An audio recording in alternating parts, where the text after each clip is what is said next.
ആഗോള സമ്പദ് വ്യവസ്ഥയെയും സമാധാനത്തെയും കടുത്ത ആശങ്കയിലാഴ്ത്തിയ പശ്ചിമേഷ്യൻ പ്രതിസന്ധിയിൽ നിർണായകമായ ഒരു വഴിത്തിരിവിലേക്ക് ലോകം കണ്ണു തുറക്കുകയാണ്.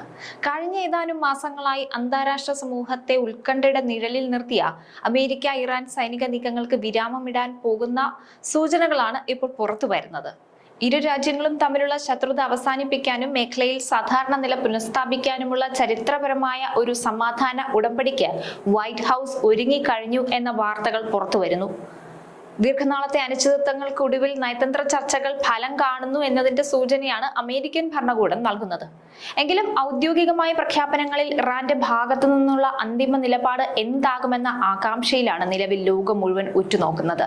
യുഎസും ഇറാനും തമ്മിലുള്ള 3 മാസം നീണ്ട യുദ്ധം അവസാനിപ്പിക്കാനുള്ള സമാധാന കരാർ ഈ വാരാന്ത്യത്തിൽ ഒപ്പിടാമെന്ന് യുഎസ് പ്രസിഡന്റ് ഡൊണാൾഡ് ട്രംപ് വ്യക്തമാക്കി കഴിഞ്ഞു. എന്നാൽ അന്തിമ തീരുമാനം എടുത്തിട്ടില്ലെന്നാണ് ഇറാൻ പറഞ്ഞിരിക്കുന്നത്. ട്രംപിന്റെ വാക്കുകളിലേക്ക് വന്നാൽ, ഇറാനുമായുള്ള യുദ്ധത്തിൽ ഒരു ഒത്തുതീർപ്പിന് തങ്ങൾ എത്തിയിട്ടുണ്ട്. കരാറിൽ ഒപ്പിടുന്നതോടുകൂടി ഹോർമൂസ് കടലിടുക്ക് ഔദ്യോഗികമായി തുറക്കും. ഒപ്പിടൽ വളരെ പെട്ടെന്ന്, ഒരുപക്ഷെ യൂറോപ്പിൽ വെച്ച് ഈ വാരാന്ത്യത്തിൽ ആയിരിക്കുമെന്നാണ് വൈറ്റ് ഹൗസിൽ മാധ്യമ പ്രവർത്തകരോട് ട്രംപ് പറഞ്ഞത്. കരാർ ഒപ്പിടുന്ന ചടങ്ങിൽ White House president JD Vance പങ്കെടുക്കുമെന്നും അദ്ദേഹം കൂട്ടിച്ചേർത്തു. ഇറാന്റെ പരമോന്നത നേതാവ് മുജ്തഫ ഖംനയി കരാർ അംഗീകരിച്ചോ എന്ന ചോദ്യത്തിന് അതെ എന്നാണ് തനിക്ക് മനസ്സിലായതെന്നായിരുന്നു ട്രംപിന്റെ മറുപടി. ഈ പുതിയ സമാധാന ചർച്ചകൾ യാഥാർത്ഥ്യമായാൽ ആഗോള ഊർജ്ജ മേഖലയിൽ വലിയൊരു ആശ്വാസം ഉണ്ടാകുമെന്നാണ് വിലയിരുത്തപ്പെടുന്നത്. അന്താരാഷ്ട്ര തലത്തിൽ ഇന്ധന കടത്തിന്റെ പ്രധാന പാതയായ ഹോർമൂസ് കടലിടുക്ക് ഔദ്യോഗികമായി തുറക്കപ്പെടുമെന്നത് ആഗോള വിപണിക്ക് വലിയ ഉണർവ് നൽകും. യുദ്ധ സാഹചര്യത്തെ തുടർന്ന് അടഞ്ഞുകിടക്കുന്ന അല്ലെങ്കിൽ സുരക്ഷാ ഭീഷണി നേരിട്ട ഈ ജലപാതയിലൂടെയുള്ള ചരക്ക് നീക്കം പുനരാരംഭിക്കുന്നതോടുകൂടി അന്താരാഷ്ട്ര എണ്ണവില നിയന്ത്രിക്കുന്നതിലും നിർണായകമാകും. അമേരിക്ക കരാർ ഒപ്പിടാൻ തിടുക്കം കൂട്ടുമ്പോഴും ഇറാൻ തങ്ങളുടെ ഔദ്യോഗിക നിലപാടുകളിൽ പൂർണ്ണമായ സ്ഥിരീകരണം നൽകിയിട്ടില്ലെന്നത് ശ്രദ്ധേയമായ ഒരു കാര്യമാണ്. വ്യവസ്ഥകളിൽ പൂർണ്ണമായ വ്യക്തത വന്നതിന് ശേഷം മാത്രമേ അന്തിമ തീരുമാനത്തിലേക്ക് കടക്കൂ എന്ന സൂചനയാണ് ഇറാനിൽ നിന്നും ലഭിക്കുന്നത്. അതുകൊണ്ട് തന്നെ വരുന്ന വാരാന്ത്യത്തിൽ നടക്കുന്ന ചർച്ചകൾ പശ്ചിമേഷ്യയുടെ ഭാവി ഭൂപടം നിർണ്ണയിക്കുന്നതിൽ അതീവ നിർണായകമായി മാറും. മാസങ്ങളായി തുടരുന്ന യുദ്ധാന്തരീക്ഷത്തിന് വിരാമമിടാൻ സാധിച്ചാൽ അത് ആഗോള തലത്തിൽ വലിയൊരു നയതന്ത്ര വിജയമായി തന്നെ മാറുമെന്നതിൽ ഒരു തർക്കമില്ലാത്ത കാര്യമാണ്. ഉപരോധങ്ങളും സൈനിക ഏറ്റുമുട്ടലുകളും തളർത്തിയ മിഡിൽ ഈസ്റ്റിന് പുതിയൊരു പ്രതീക്ഷ നൽകാൻ ഈ സമാധാന കരാറിന് സാധിച്ചാൽ എന്തുകൊണ്ടും ലോകത്തിന് അതൊരു വലിയ ആശ്വാസം തന്നെയായിരിക്കും. എങ്കിലും പൂർണ്ണമായ ഒരു ശാശ്വത പരിഹാരത്തിലേക്ക് ഇരു രാജ്യങ്ങളും എത്രത്തോളം വിട്ടുവീഴ്ചകൾക്ക് തയ്യാറാകുമെന്നത് കണ്ടറിയേണ്ട ഒരു കാര്യമാണ്.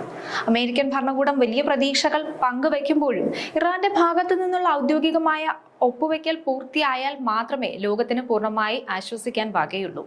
നയതന്ത്ര മേശയിലെ ഈ അവസാനവട്ട നീക്കങ്ങൾക്ക് സമാധാനത്തിലേക്ക് വഴി തുറക്കുമെന്ന പ്രതീക്ഷയിലാണ് രാജ്യാന്തര സമൂഹം. അതെ, ഈ കരാർ യാഥാർത്ഥ്യമായാൽ എന്തുകൊണ്ടും ലോകത്തിന് വലിയ ആശ്വാസവും സമാധാനവും ഒക്കെ തന്നെ ആയിരിക്കും ലഭിക്കുന്നത്. പക്ഷെ ഇറാന്റെ ഭാഗത്തു നിന്നുള്ള സ്ഥിരീകരണം ഇനിയും ലഭിക്കേണ്ടതുണ്ട്.